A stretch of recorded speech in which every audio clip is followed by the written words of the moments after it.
to Dr. Homebrew, everybody. This is Jason. We've got a great show for you, as always. We have Brian and Brian. I'm not going to say which one I'm introducing first. Hello. I'll let you figure this out. This is Theater for the Mind, everybody. Welcome to our lair. Which is our mind. This is true. Bright for a lair, but it's all right. Yeah, well, look, no one's ever accused us of being too bright. You know what I'm trying to say? Yeah.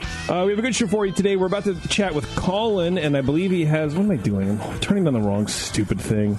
You always do that. I do. Baltic Porter, I believe, right, is what Colin has? Baltic Porter, yeah. And then, too many of those. What else are we going to talk about?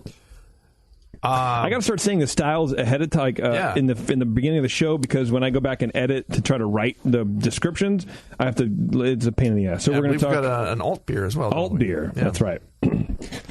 Before we get too far afield, I want to thank our sponsor, 5 Star Chemicals. Go to 5starchemicals.com and learn about the pleasurable ways to clean and sanitize your home brewing equipment. Excuse me. Man, I'm full of, like, hot dog. What did you eat, dude? Dude, I had a hot dog. And so, okay. Anyway, 5starchemicals.com. They're great people. They love you. They actually told me to tell you that they like you. And so if you like them back, check yes or no. No, I went to the Hot Dog Palace here. The Hot Dog Palace is great. Frequently what I do. You know, I'll grab a quick Doggerino and a side of fried rollies. And a little root beer. I don't really drink soda, but like once a month when I'm at the Hot Dog Palace, nothing tastes as good with a nice quick dog than a little tiny Barks root beer. You know, it's the one with bite. I like Barks. But the problem is the fries that they make over there are so like right out of the vat. So they're so warm. And they go down so easy, and it's very much like comfort food. Mm-hmm. I can't stop eating it. And then I eat the whole basket, and I shouldn't, because I'm 42 years old and have high cholesterol. Like, I don't need a bag of chips, but I do. Now, are they greasy fries? No, they're pleasurable amount. They're dried off. There's a little bit of moisture on them, but not much. But the secret, I'll tell you what, they have garlic salt over there. Like a big shaker of garlic salt. I haven't noticed that. And you just that's the extra little magic. Hit them with the garlic salt, man, and it's the most amazing treat you've ever given yourself. The other secret for not being like super full from the Hot Dog Palace: don't get the fries at all. Yeah, well, I get the dog. You know, the Concord dog. Yeah, it's pretty damn good, man. $8.95. You get the special. It's hard not to. But like usually, to pay money, so you eat more. Yeah, but usually I have self control, and I need to stop. But I'm just, you get. My problem is when I eat food like that, I get into a rhythm where I have it timed just right. Where as soon as I'm about to swallow the first bite, I have the second bite coming. I'm just a machine at that point, and I need to stop that. That's a good idea. Thank you. Just bring your kid with you wherever you go and give them half of your food. Just don't order fries for the kid. That's what I do. We go out somewhere. He gets more than half of my fries. That's all I need. It's like I'll take a little pile. Then they're so hot while you eat them, and then they're so good. You're done by the time. Bless. The dog is small, but the fries make up for it, man.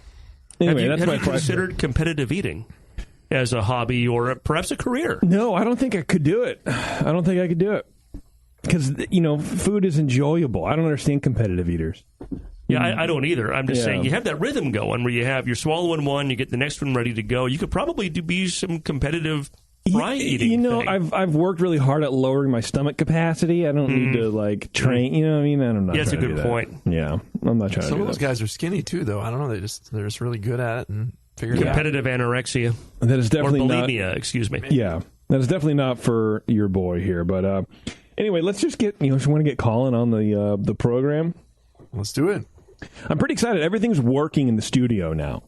Including us. I was able to play the beginning music. I wasn't able to do that last month. What about the cameras? Cameras are not working because Bev is not here. So literally nobody knows that we're on the air. They would be working. We're not on the air anymore. There's no stream. Which I sort of forgot about, and so I'm sitting over here futzing with the, making sure we're going live and all that kind of. There's no live anymore. It's if we're not on camera, we're not live. Okay. So there you go. So I shouldn't have said anything. I shouldn't have posted on Facebook that we're just going live on the air with Dr. Homebrew, because we're not. They're taunting everybody. Well, you know what, Brian? No, you shouldn't have. You should have cleared it with me. Number one. Number two, I'm shocked that's probably the first person that has lied on Facebook, and I don't like it. I tell you what, Brian, it doesn't feel good. Does not feel good. Yeah. Life will go on. I'm going to get my pay doc this week, aren't I? That's right, yeah. Just like my stomach, man. Colin, are you there? I'm here. What's going on, man? Thanks for joining us. Yeah. Oh, thank you. So you sent us a Baltic Porter, and number one, thank you very much for doing that. I appreciate that. Baltic Porter is not really so much a represented style on this show. No, it's not. And I'm excited about this. I think we probably scored it about 10 points higher just because it's not an IPA. That's right. I'll take it. That's right. Yeah. Can you put the cap on? Yes. Okay. Well, then you get an instant 10 points, no matter what. No matter what's going on. Is this your first Baltic Porter that you ever brewed in your entire life? So this actually the second all grain batch I ever did was this beer, and I just evolved over time. So I've brewed this one quite a few times. How long have you been brewing? About 6 years. Okay. Are you in a homebrew club? I am. Brewers of Northeast Tennessee. Nice. Is there a bent? No, that's not quite it. Brunette. What? Brunette. Brunette. Brunette. Brunette. Okay. I got you. it. I forgot the N. I don't know. Whatever. Okay. Well, let's leave Colin alone for a second. Let's judge his beer. Who wants to go first? Where's the beer? Oh, I got it right here. We want the beer. You want the beer, too. Here we go. So, yeah. Brian, do me a favor. Pour us some beers. Brian Sharp, why don't you start out, and then we'll let Brian Cooper over here catch up with a little pouring of a Baltic Porter. That sounds great. I really love this style. This is one of my favorites to drink and even to brew. I mean, this is just such a great beer. And this is, I think, a really good representation of the style. The aroma was medium malt, including, I think, some medium level of toast. Got a definite dark, the range of aromas you expect from dark malt, without really any roast, which is what this style calls for. There was some toastiness, but not like that full roast coffee type aroma. Low fruity esters, plums and raisins, definitely there. Didn't get any off aromas, no hop aroma. If there was any knock at all, it was maybe slightly less rich or full than I would like. So I gave it 9 out of 12 for aroma. Appearance, 3 out of 3. Large brown head. Color is extremely dark brown. Very clear as far as you can tell in such a dark beer. I like to just kind of tilt it a little bit, find like a shallow area, look through some light, and you can almost always, even in the darkest beers, find some way to check clarity. And this was really clear. Head was moderately persistent, which is a nice accomplishment for a high alcohol beer. Flavor, I really liked the flavor of this beer. And this is even having served it to myself at home to judge this out of the fridge without letting it sit for 10, 15 minutes, like I really should have done before I poured it. Still had a lot of flavor. It was very well attenuated. Initially, the flavor was sort of a toast, bread crust, dark malt flavor. Very low roast, consistent with style. Mid-palate, bitterness comes up to sort of a medium level to balance. There's no hop flavor that I could detect, but bitterness was, I think, very well done and very appropriate. I liked the attenuation on this so much I wrote down twice that it was very well attenuated, I see, which is a good accomplishment when you're dealing with a beer that has such a high original gravity and that you're also going to do a lager fermentation with. So I'll look forward later to hearing about your fermentation process. There's a low level of sweet ethanol near the finish, but it's pleasant and it's not harsh. And if you weren't looking for it, you probably wouldn't notice it. And it's the kind of beer you probably need to warn people about that, hey, this is not just like this is not a 5%er. This is 8, maybe 8, 10, something like that. Oh, for sure. The finish is long and dry and balanced toward malt. I gave this a 16 out of 20 for flavor. Mouthfeel, 5 out of 5. Body is full. This beer is smooth and creamy. Some warming is noticeable, but it's not. There's not a harsh aspect to it, and it doesn't just immediately warm you up. It's just a very smooth, pleasant, soft warming. No astringency, medium carbonation. Overall impression, think this is a really well-made beer that is very tasty. Attenuation is spot on. The only thing that I might try to do is get the aroma to be a little bigger. But having said that, I don't know that the aroma being sort of lower overall than I might have wanted wasn't my own fault for serving it to myself too cold. And I also don't know how you do that without screwing up how great the attenuation is. The normal thought process when you're brewing is, I'll add more X to get more of certain character from the beer. And adding more malt, I think, is just going to be counterproductive because the attenuation on this is just perfect where you want it to be. So I gave it 9 out of 10 for overall impression for a total score of 42. And Brian and I were actually discussing before the show that both of us might want to even think about coming up some. But this is definitely, without question, a 40-plus point beer. Wow. Extremely well done. Thank you for sharing it with us. Well, Colin, are you sitting down for this? I mean, come on. I'm fantastic. I'm very glad to hear that. What did you give it again, Brian? I'm sorry, 42? 42. Okay. Brian Cooper. Yeah, if you entered any competitions with this, I'd like to hear what you did. Just get it into a reputable competition and see how it does. Hopefully you still have some left around. But I'm going to echo a lot of what Brian said there. In the nose, I get a pleasant, sweet, dark malt up front with a light caramel and nutty qualities, chocolate and coffee, kind of mellow. A little bit of dark fruit, kind of prune-like, medium-low level of that. No hops noted, and seems nicely, cleanly lagered with low ferment esters. No DMS or diacetyl. Just nice, clean beer, inviting nose. This one's a little colder than I probably judged it last night. I'm getting a little less aroma off of it, but it's still what's there is really nice. Appearance-wise, it's a deep brown with a low tan-colored head of fine bubbles. Persists only a short while. It's a strong beer, so not necessarily known for a long-lasting head, but has a nice creamy-looking texture to it. It's a pretty beer overall, so I couldn't really take away any points for appearance.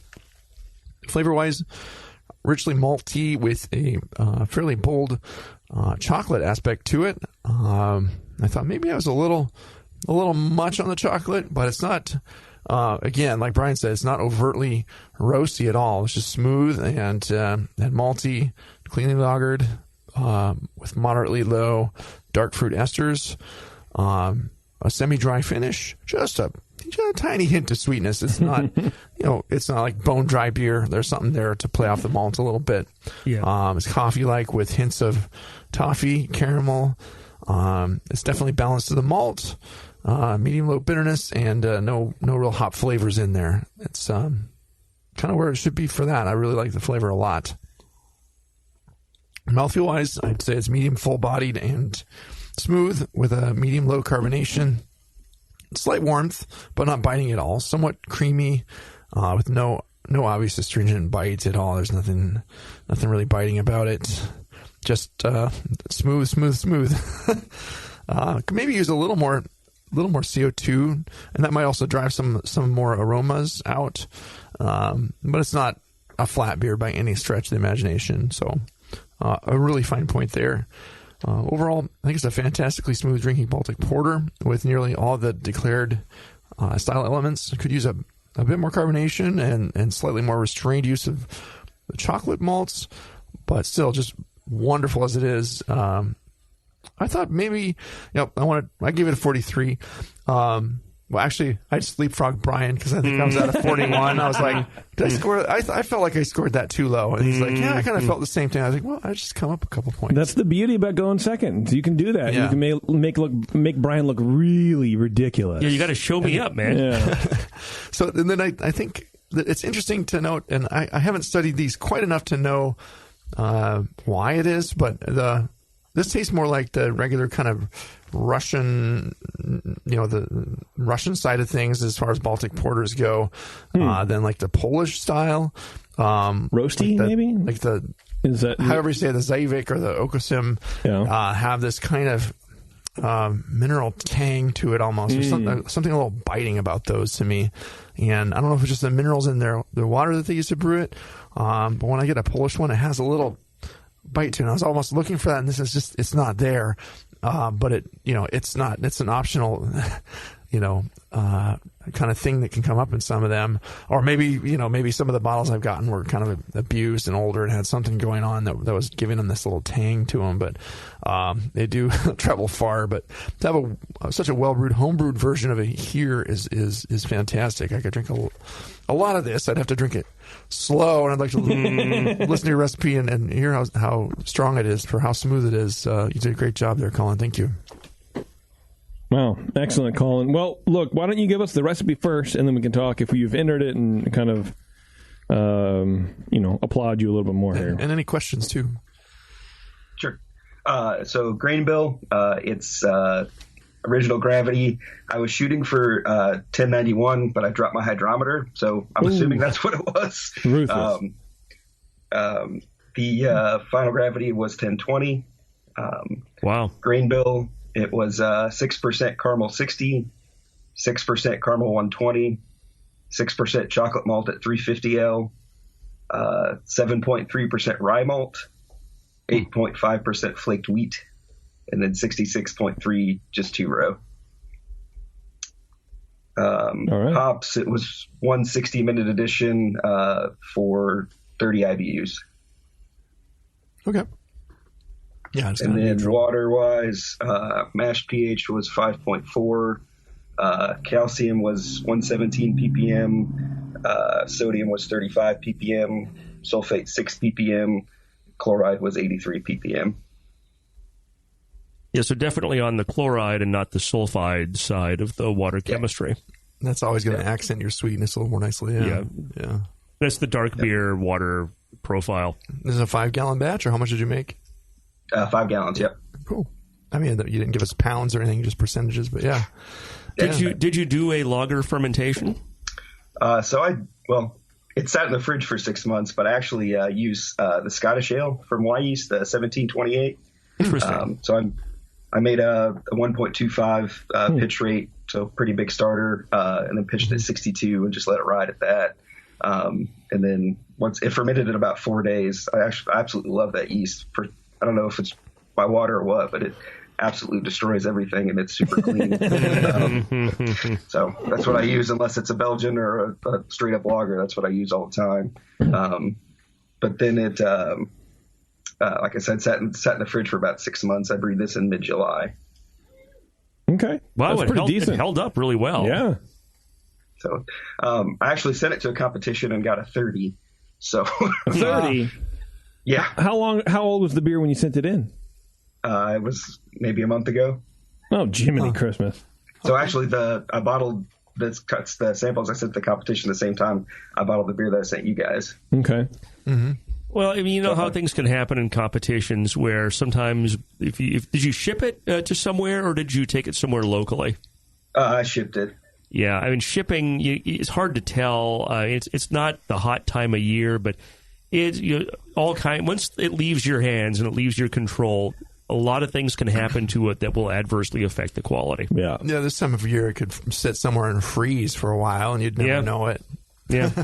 Well, Colin, let's talk any questions. Do you have any questions for the guys at all about anything? Well, I'm super pumped that score. That's the highest score I've ever gotten, so that makes me feel a little better. Well, like I said, we added a bunch, but Yeah, only if it matters, just because it's really, cool right? style. No, we really did like it. We really did like it that much. And Brian just looked at each other and was like, "This is an excellent beer." Can we maybe pick nits at Colin real fast to see maybe we can help him bump it up a little bit? I'm curious if you recall what the other judges said in the competition you entered. Give me one second. Well, the gist of it, they said it wasn't complex and didn't have enough dark fruit esters. Yeah. No, and I could see that point. So too clean? The dark fruit esters were something that were a little subdued. It didn't have a lot of that kind of prune-like quality. But I mean, I don't know. I get that. Yeah, I get a prune thing going on, but it's also a month older now. Sitting around in the bottles longer might help it too. So, another month in the bottles. We just judged it for the first time last night. If you re-enter it again, it might do even better. So, I don't know. All right. Yeah. And, a lager, I agree with these guys. It doesn't have to be a fruit bomb. Right. The fact that you want to have, I get some low fruit in this. People read the descriptions sometimes in the style guidelines, and they feel like everything in there has to be present at like a super high level, and that's not what the guidelines really say. The one thing that I might try if we're going to pick nits is ferment. Next time you do this, if you don't want to ferment all of it as a lager, pull a gallon off. Do a lager yeast starter and try fermenting this as a lager, which is what this style traditionally is. And you're going to get some additional complexity just from the sulfur from the lager yeast. It's going to create different flavors and give you a different flavor profile. And just give it a shot. Try it side by side with the Scottish. Yeah, well, why not? Yeah. What I've been confused by the style and the guidelines, it talks about lager yeast, but then it talks about moderate esters. And are those conflicting things? I'm not sure how to get the dark fruit esters with a lager yeast. Yeah, I to some extent, I think there is a conflict, but I think also because this tends to be a big beer. Although looking at the guidelines, I was fascinated to see that the ABV on this can be 6.5 to 9.5, and I've made them 10 plus. I think that the upper limit is really kind of a guideline more than a hard and fast upper limit. Okay. I think that even when you're brewing it as a lager, you're going to have, for such a big beer, you're going to end up with some esters anyway. And maybe that's just wishful thinking on my part. But again, this is not a beer that's a Russian Imperial Stout that is kind of a fruit bomb in some ways, right? I mean, if you get a Russian Imperial Stout, you want, big flavors, you want big roast, you want big hops, you want big, at least for some of the more American interpretations, you want big fruit. You want to be smelling a bowl full of plums and raisins and cherries and everything else. This is not a Russian Imperial Stout, right? This is going to be a cleaner. It's going to be a beer that has a lot of flavor and a lot of aroma, but it's going to be cleaner, less, quote, huge. It's a different style. So I wouldn't get wrapped around the axle too much about the esters. And it also goes to the other competition you entered. It goes to show the subjectivity of competition. And who knows? Maybe the person right before you that they were judging their beer had a Baltic Porter that was somehow like super fruity estery, maybe way out of style, and then you happen to have the misfortune of going right after that, right? And then they're thinking, well, this is not quite as fruity as the other one. Well, because that was maybe a fruit bomb. Yeah, that's true. What do you think, Brian? Well, I wanted to say too, a lot of times for base malt in this, they'll use like a Vienna or a Munich. So maybe instead of the 2-row, if you wanted to go for just a little more complexity, you could use one of those base malts like a Vienna, or combine it with the 2-row and see what you get. But the fruity esters that are coming from this are not necessarily from yeast. You're going to get very little from the yeast. It's mostly just dark fruit esters from the malts that you're using, and kind of the alcohol and the moderate amount of sweetness in the beer, it accents that and makes it taste like, it tastes kind of fruity, but pretty fruity. But it's not like, well, just raise your fermentation temperature way up. That's not going to be what you want to do. So, what do you think, Colin? What do you think about those suggestions? Yeah. My next question was going to be, I know that traditionally it's a Vienna or something like that for base. That was going to be my next question. So okay, it doesn't obviously. Yeah, I mean, I wouldn't have guessed that it was a domestic base. Not at all. It's no. What you did with which is exactly why you're not supposed to say the ingredients before you judge it, right? Yeah. So you can. So if my instinct looking at the recipe that Brian wrote down, and I want you guys in the room to tell me if I'm wrong about this. But so there's 3 different crystal malts, and they're all 60 or higher.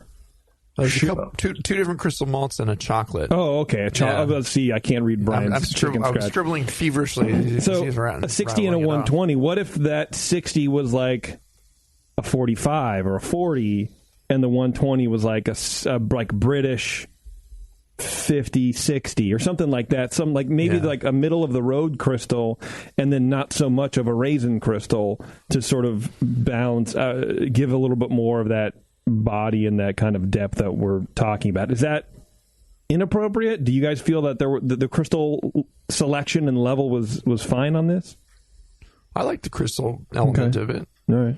And the chocolate was nice and mellow. So I'm wrong. That's fine. I can be wrong. The rye is an interesting choice in there, too. I don't know that many of them use rye, but I'm not getting a big spicy rye character in it. It might just kind of lend lightly to the complexity.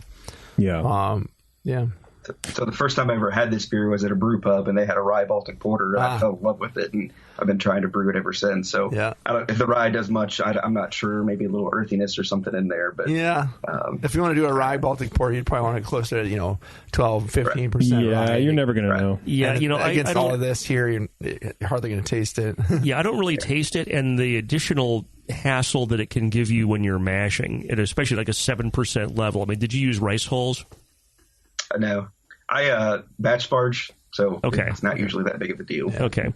Yeah, I think if I were going to change anything, that might be, sure, keep some. You're going to get a little bit of spice character out of that, perhaps. But, yeah, I mean, play around with it. I think what Jason had suggested about, maybe varying your crystal malts, give it a try. And just like what Brian was saying about with Munich or Vienna, that's not going to get up to the point of being caramel, but it's going to give you some other flavors that are more than just the two-row. You're going to get a little more of that in the direction of caramel.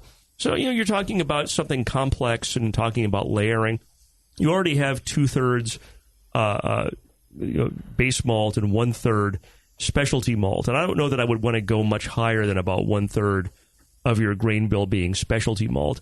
But, play around with that and see what works for you and see how things come out. Just if this is a style you like and you like to drink it, I know we sure like to drink it. Yeah. Just keep playing with it and see, keep fine-tuning it and see how you get it the way you like it even more. And I think that the batch sparging that you're doing here too is another part of what's helping to keep it nice and smooth. Where if you get one that's over sparged on a fly sparge system, you're going to start getting astringency and things that add a little bite and intensity to it.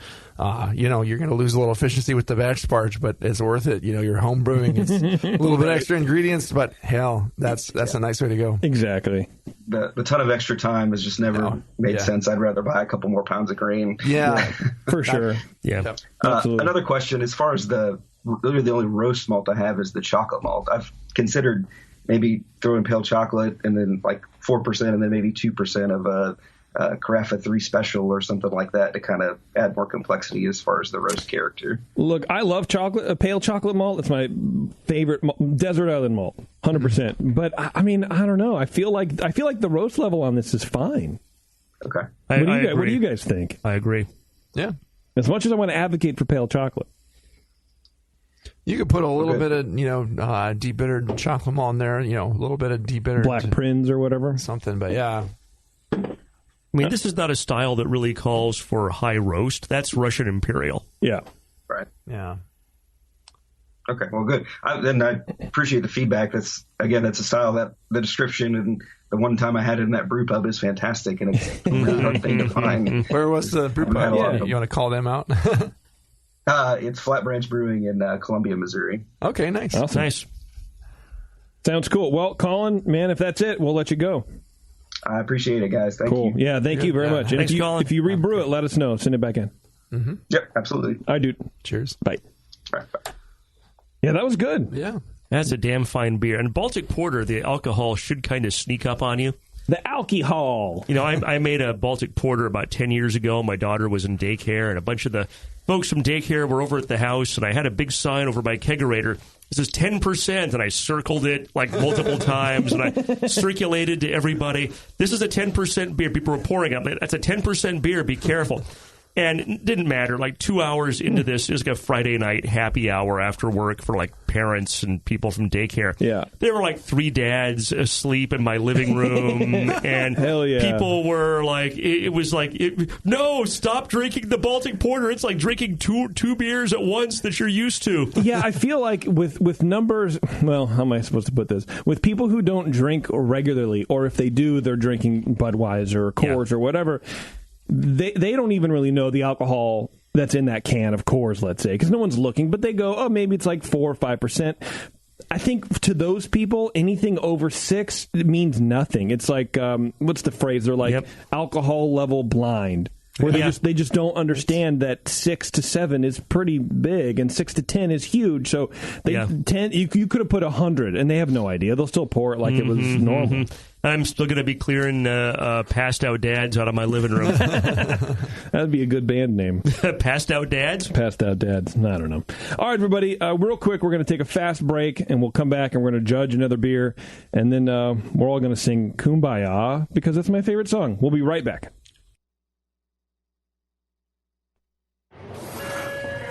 Now count backwards from 100. 99, 98, that's it. 97, 96, 95. Now back to Dr. Homebrew. Hell yeah, Dr. Homebrew, everybody. Yes. Brian, you got something special going on here, don't you? In, I don't know, about a month? Well, by the time this pod is released, probably in a couple of days. So I do. Well, they've done, this will be do you call it the dozenth when it's the 12th annual? I think you do, yeah. You call it the dozenth. The 12th annual SF Beer Week here in the Bay Area. And they don't just celebrate in San Francisco. There's events all over the place here, and we happen to be in the East Bay. We do a little thing called Beer Judging 101 every year. And since the inception, actually, of Beer Week, and we've trained a lot of people to become judges. It's really just a primer for people that want to check it out and experience some world beer styles as a judge would. And it's led by my judging mentor, David Teckham, who is a Grandmaster 6-level beer judge. He's like, wow, we're just the peons in this Grandmaster 1 level here on this show. He's like Yoda. So, baby Yoda or full-grown Yoda? Full-grown Yoda. Yeah. Although we hope he lasts more than 3 3 movies. So yeah, you can get your tickets at I've got a shortcut for it at tinyurl.com/SFBWClass20. And it's at Bottle Taps in Pleasanton on February 8th. And $40 is a 2-hour class. And you get a lot of good beers and a lot of good experience. And trust me, it's worth your while. So it's a small kind of just a really unique intro to beer judging for people that have tasted a lot of beers or they're homebrewing and want to take it to the next level, learn more about tasting their own beers. So it's a nice little thing we do every year, and it's a lot of fun. That sounds cool, man. And $40 for 2 hours of intense judge training, that's pretty good. Yeah. You can go on Bottle Taps Facebook page too, and there's a link to the tickets there. So just look up Bottle Taps if you're anywhere near Pleasanton. Awesome. Teckham is such a nice guy, and he's so skilled. Yeah, I second the recommendation. If you're anywhere around here and you have the opportunity and the interest, go do that. He sort of looks like Super Dave Osborne. Doesn't he? I mean, now that you've said that, I'll never be able to unsee it. Oh my God! Call him Super Dave. That just came to me. Super Dave Teckham. What was Super Dave Osborne? Was he on the Letterman show first? He had some HBO specials. He was on shit like that. He was on USA Night Flight, wasn't he? Yeah, but I think he started on Letterman. I don't know. Could be. Super Dave Osborne kicked ass. Well, yeah, I'm trying to talk to Paul. Let me just call him. I try to chat with him, but maybe he's not a chatting guy. And we'll see if we can't get him on the line here. And if not, well, we're just going to move on with the... I can send out some smoke signals. We can bounce a laser off of some satellites with some Morse code or something. We can make it happen. There he is. Paul. No. Oh, I missed you, Paul. That sounds like someone flatlining. Call back. All right. All right, so there we go. There is Paul's beer. Brian, if you wouldn't mind. Well, I guess I could do it, too. Why don't you start judging? How about that? Start judging. Okay. I'll be back in 15 minutes. Oh, wait, we already... Dead air is cool. Listeners just wait for us. Yeah. Well, let me tell you about this beer. This is we just judged it, and it is an Altbier, a 7B in the BJCP style guidelines. So here's what I'm getting in the nose. It has it's malty with bread crust like notes and a bit of nuttiness, some sweetness and fruitiness. The sweetness and fruitiness. The esters are both very restrained. It's got a low spicy kind of hop. I would say there seems to be a light phenolic in here, like clove and some faint medicinal going on. It's not too distracting, but it's a little bit off-putting there. It's not something that shouldn't really be there in this beer. It should be a little mellower than that. The nose is just kind of biting me that way. So no DMS or diacetyl. So otherwise it's fairly clean. It's not really offensive. It's kind of there mostly for what the style should be. It's got the right kinds of malts. And it looks pretty good too. The copper colored beer has a nice, very clear presentation, and the has a light tan of very fine bubbles that sticks around for a good while. It does have kind of an odd, I don't know, it's not gray, but like a grayish orange tinge instead of like a bright burnished orange highlight. It's got this kind of subdued, kind of grayish orange little tinge to it. I don't know why, but maybe I'm just trying to be creative. In the flavor was actually pretty nice. I thought in the nose, well, it's going to have this big phenolic and kill me.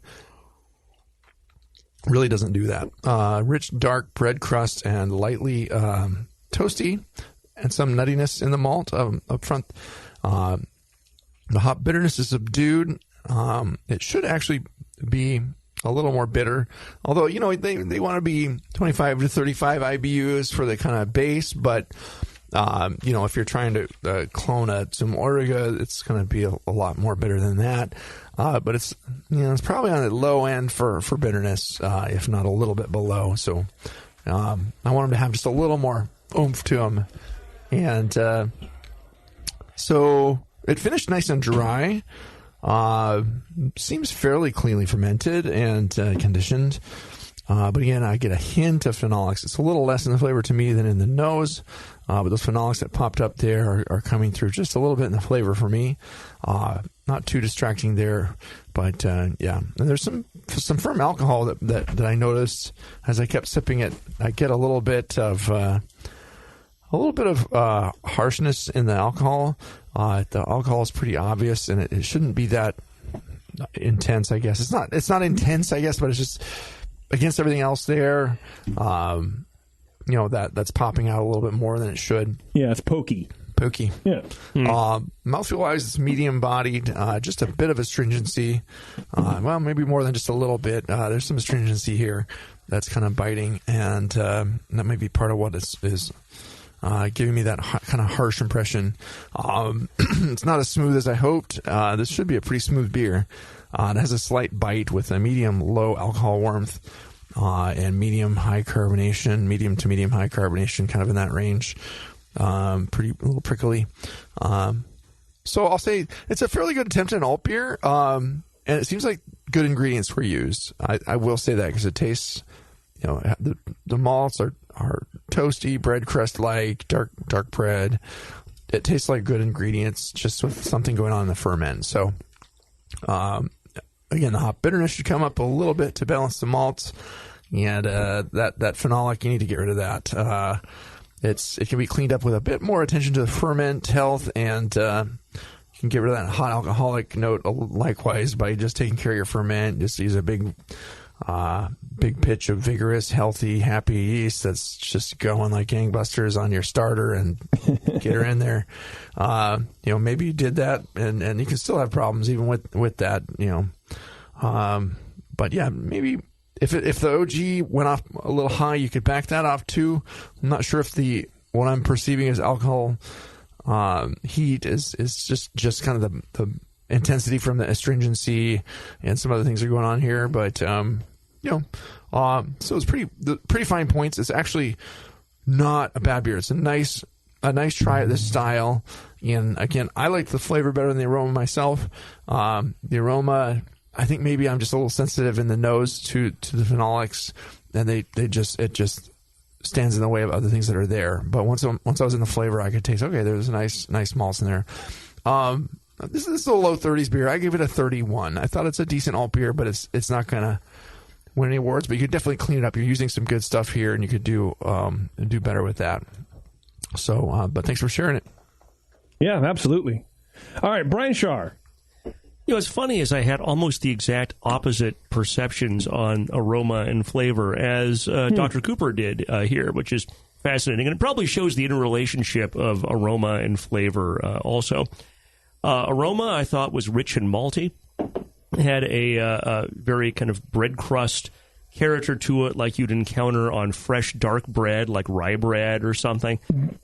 With the sample in front of you, do you still have that? Let me talk about that while I'm swirling it, so I'm not just sitting here and having dead air. No, I'll talk. It's fine. And I normally wouldn't want to disrupt the flow, but I'm getting none of what you said, Brian Cooper, in this sample. So I wonder if we just have, if there's a bottle variation Brian going Shar, on. you mean? Yeah. Brian Shar, yeah. That's, whatever. Cooper is tall and handsome and all, but you're both strikingly ugly, so it's fine. All right. Yeah. I have a face made for radio, sure. Beer radio, too, I believe. If that.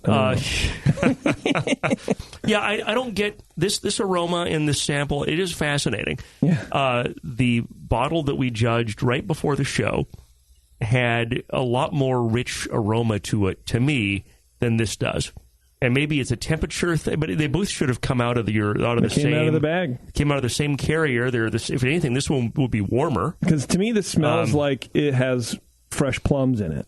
Yeah, this is maybe a little more like like Brian characterized it, than what I was getting in the previous sample. Yeah. Don't be sorry. I think it's something good for people at home to hear, I think, because when you bottle, whether you bottle condition or bottle out of a keg, each bottle becomes a separate entity, and different stuff can happen to it. Different stuff can happen in it, and they don't always taste the same. I mean, you probably have that at home, right? If you bottle at home and you pull out one and you want one more and you pull out another one, it doesn't always taste like the previous one did. Well, Brian, I have all of my beer bottled at Sierra Nevada Brewing Company, so they do a really good job. I've heard that Ken's pretty good. I think Ken personally caps those for you. It's part of my, why are you giving this to me, Brian? Contract. Yeah, I called him. He just didn't answer. Okay. Called Ken Grossman just now? Yeah. So I actually was interesting. This is all notes from the previous sample, not the one that's directly in front of me now. I got a spicy note in kind of the base. It was almost like a rye, or possibly spicy hops. And I see where maybe that's something that Brian might have thought I was being maybe a little phenolic or something. It's maybe right on the edge of that. I got sort of low plum and raisin, as opposed to, as you were just saying, Jason, there's, I think, a lot more plum and raisin in this sample. Yeah. Yeah, definitely get a lot more of that, and less complexity as well. So I gave it 10 out of 12 based on the previous bottle. Appearance, 3 out of 3. Head is small but persistent. Actually have larger head from this bottle that lasts longer. As opposed, my head is already enormous, but not mine, the one that's in the glass. We don't need to descend into dad jokes here, and I apologize to our listeners for that. This beer is very clear, color's medium brown. It's kind of on the darker edge of the style. I was looking at the style guidelines, sort of holding my phone up to the beer, and frankly, I think that the color range that they give in the guidelines is a little bit lighter, and it doesn't go as dark as a lot of the German alt beers go. But it's also difficult to tell because unless you're using a standard reference container of a certain size, the larger the container is, the darker it's going to seem. So this is on the darker end, but it's fine. It's still fine. Yeah, I still didn't take any points off for that. 3 out of 3 for appearance. Flavor, initially, in talking about the previous sample, the flavor I thought was worty. which was weird given this is a well-attenuated beer. There's not a matter of unfermentability, but there was kind of a wordiness to it with some smoke and phenol, or smoke or phenol. I mean, it can be the same thing. Hot bitterness came up to more than balanced mid-palate and into the finish. The finish was long and balanced toward bitter. There's a low spicy hop flavor as well. And again, this one is not quite as bitter, but I think it's still pretty much up there. There was something odd at the beginning and all the way through in the malt flavor that I couldn't quite put my finger on. I gave it 11 out of 20 for flavor. Mouthfeel, I think there's definitely sort of a medium astringency here. It's very mouth puckering and it's very drying. Like you take a sip of this, and then your mouth my mouth is like really dry right afterwards. So at first you said it's wordy, and now you're saying it's dry. Right? When you say wordy, it's just... Well, that's what's so baffling, is the wordiness, and I mentioned that it's very well attenuated. But the wordiness was in the nose for you? The wordiness was in the flavor. There was kind of and I want to, in the overall impression, I'll get to that quick. Medium carbonation, no warming, gave us 3 out of 5 for mouthfeel. I think that the aroma was really inviting in this beer. But I wonder if part of what happened here, and this is why I hope we get a chance to talk to the brewer. I'm not an expert in decoction, but given how sort of richly malty that previous one was in the aroma, and given kind of the astringency, I wonder if something happened with a decoction. I wonder if maybe the brewer attempted to decoct. And usually, I mean, you're boiling, and astringency often comes from higher temperature sparging. And the reason that doesn't happen with decoction is a pH issue. And I'm not an expert, but it's more you're taking a standard 5.2 mash, 5.2 pH. You're boiling that, and because the pH is where it is, you don't extract the astringency. I wonder if somehow the pH was off or something happened in the process, and the decoction would explain some of the wordy, crusty, kind of more complex flavors I was getting. But it also might explain the astringency if something weird had happened. Yeah. But I think it's, I think the brewer's on the right track. I mean, this is not awful. There's some problems. I mean, I gave it 7 out of 10 for overall impression. I give it 34 out of 50. It was probably a little bit generous, but I agree with Brian. This is like a low 30-ish, low 30s beer. It's on the right track, and I think I think the recipe is fine. I think there may be some process issues in here that need to be addressed, and I really hope we get a chance to chat with the brewer about them. Yeah, that'd be nice, but we're running up against it, so I doubt. But if we don't, we don't. I have some information. Oh, nice. First of all, he asked us to comment specifically on carbonation because he did a little bit of he had a low carbonation on the last time he was on the show. And the pale ale he sent in was a little flat because of how he bottled it with the beer gun. So he tried to improve that on this one, I guess, and had asked for any suggestions for bottling and maintaining carbonation. I think Brian is well equipped to speak about that first, and then I'll say some other things about the beer. Okay, no, that sounds good. I think carbonation was kind of medium-low on this. I think it was appropriate for this style. Carbonation is just the bane of my existence, whether I'm just pouring it out of the keg or bottling for competition. It's difficult. Same, dude. Yeah. It's really tough. I mean, we're drinking a Kellerweiss from Sierra Nevada that you could use some carbonation. I would say medium. Yeah, I mean, a commercial, we're drinking a commercial beer from right here at the bar at the Hop Grenade. Yeah. And granted, we see on the screen that it's almost empty. But yeah, weird stuff happens in the keg.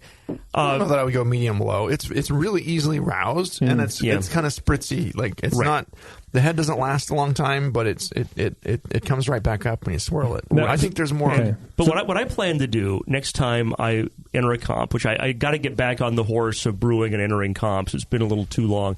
I'm going to try the Gordon Strong advice. I'm going to get like a 2-liter bottle of tonic water or something fairly neutral. Rinse it out a few times, make sure it's flavor neutral. I have one of those carbonator caps that all it is a cap that screws onto a 2-liter bottle that accepts a CO2 fitting. Yeah. So the idea is you take some beer right off your tap, you fill that thing, you fill it 2/3 of the way, 3/4 of the way. You attach, you chill it down within an inch of its life. You put it in the freezer for half. You got to watch it. You don't want to freeze your beer. Bad things can happen. No. But you put it in the fridge. You an ice puck. Then good things can put it in the fridge. You do whatever. You get it cold so that the more CO2 can go in solution. Because the colder a liquid is, the more carbon dioxide it can just hold within itself. Yep. I'm going to add some CO2.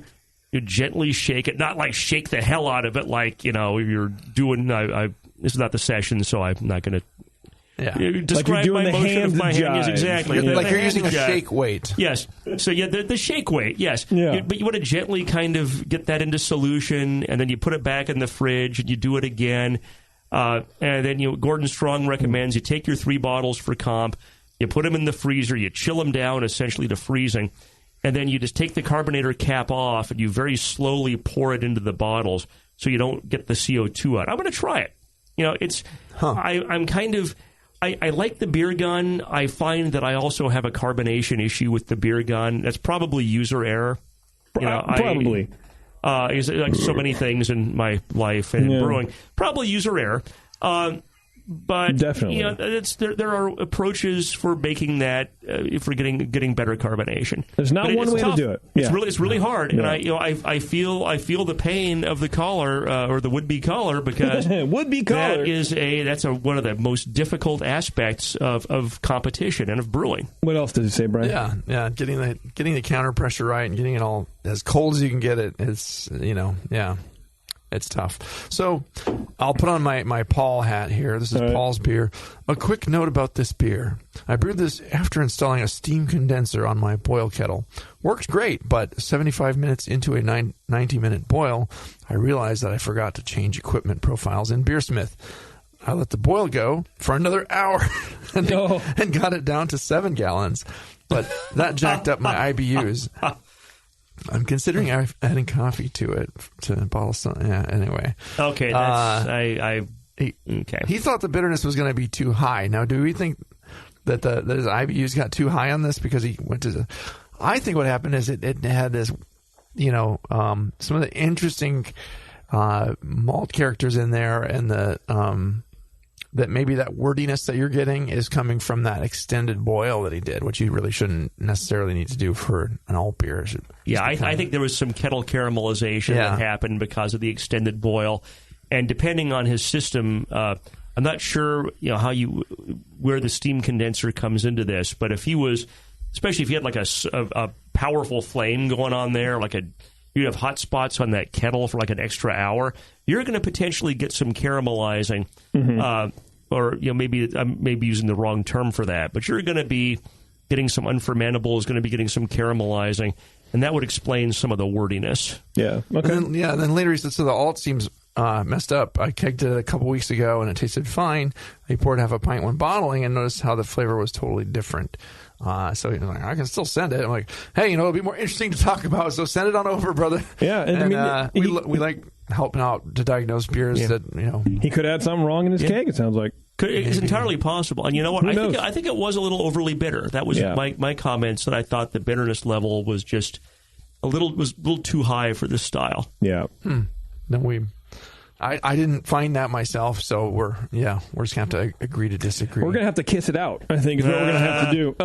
Let's take a real fast break, everybody, and then we're going to come back. We're just going to do a little recap, and we're going to get out of here. This is Dr. Homebrew. Hang on. Hello, fellow BNers. This is Sully from the 21st Amendment Brewery located in San Francisco, just 2 blocks from Giants Park. Before Nico and I opened the 21A and before I was a professional brewer, I homebrewed on my small 4-burner apartment stove in a back house in Santa Monica, California, making my extract brews before graduating to the daunting idea of all-grain brewing. Homebrew books and information was hard to come by back then. The internet hadn't been invented yet, along with other things we take for granted today, like electricity and potable water. One thing I wish I had back then when I was learning was a radio show that could teach me the ins and outs of brewing and answer questions that I had about homebrewing, a resource for making great craft beer. The 21st Amendment Brewery is excited to be a proud sponsor of Dr. Homebrew. a great show that teaches you what you need to know about making incredible beer. Good stuff. Listen up, you might learn something. I certainly did. And thanks for your support. Tasty Crack Games. The leader in affordable, high-quality kegerators is here. Introducing Komos, the kegerator designed with serious beer drinkers in mind. It features an all-stainless steel draft tower, a major upgrade over traditional chrome-plated brass towers, and Komos keeps your new tower cold with their air-cooled tower fan, wrapping your beer lines in frigid coolness. Your beer is poured from innovative forward-sealing faucets that don't leak, so they stay cleaner for longer. Dual gas inlets on the rear of the fridge allow you to run both CO2 and nitrogen gas. Serve your beer with CO2, serve your kegged wine, or even cocktails with nitrogen. The digital temperature display has the largest range available, allowing you to use the Komos Kegerator for fermentation if you need to. And now Komos Kegerators ship with duo-tight draft fittings for that click-to-connect assembly we've all dreamed of. Buy direct from KomosDraft.com and receive free shipping on your order. That's KOMOS Draft.com. Dr. Homebrew, please report to the ER for code blue. Dr. Homebrew to the ER, please. Oh, and your tea time has been moved to 2:30. All right, thanks for sticking around, everybody. We kissed it out over break with Belgian supermodels. Stuff. Mine was named Stella. That's true. Mine was named Tom for some reason. I don't know why. I always get the weird ones. Tom of Finland. Okay, well, look, I don't have anything to say. I don't even know why we took a second break right there. I have something to say. I got something to say. Send me your beer today. There we go. Burn out. If you want to send us beer, email Brian with an I at thebrewingnetwork.com and let us know what you got. And I'll be happy to set you up with instructions on how to get it on the show. We're looking for a few good beers and maybe a couple of not so good ones for the next shows. So you said your tagline, man. Yeah. Are we done? Does that mean we're done? Sure. Man, we're done whenever. Okay. All right. Well, thank you. Brian at thebrewingnetwork.com. We'll get you sorted out. We'll get you on the show. It'll be a good time, I promise. We're gearing up for NHC. I'm excited about that. So I think we're going to be doing a couple shows live. I don't know. Are you guys coming to NHC? Homebrew Con? Probably. I need to actually check into that. When is that? Like June or July? June. Yeah, I'm planning on being there. 14th, 19th, 8th through the 14th. Okay. Yeah, something like that. Going to have some hot chicken? Yes. I'm going to have in Nashville? Literally every meal will be hot chicken. My butthole will look like Mars. It will just be red and angry. We'll take your word for that. Thank you. Well, I'll show you pictures. And my partner wants to go to Dollywood, so we might tack that on. Hell yeah. Yeah, I'm looking forward to it. I'm also looking forward to the next show, which is... No one's listening live, so we can't tell them to stay tuned. But the next show is going to be awesome. Skip forward right now. Skip forward. It'll Nothing be a good time, happening. everybody. Thanks a lot for tuning in, and until next time, I don't know. Whatever. Do a thing. I'm tired.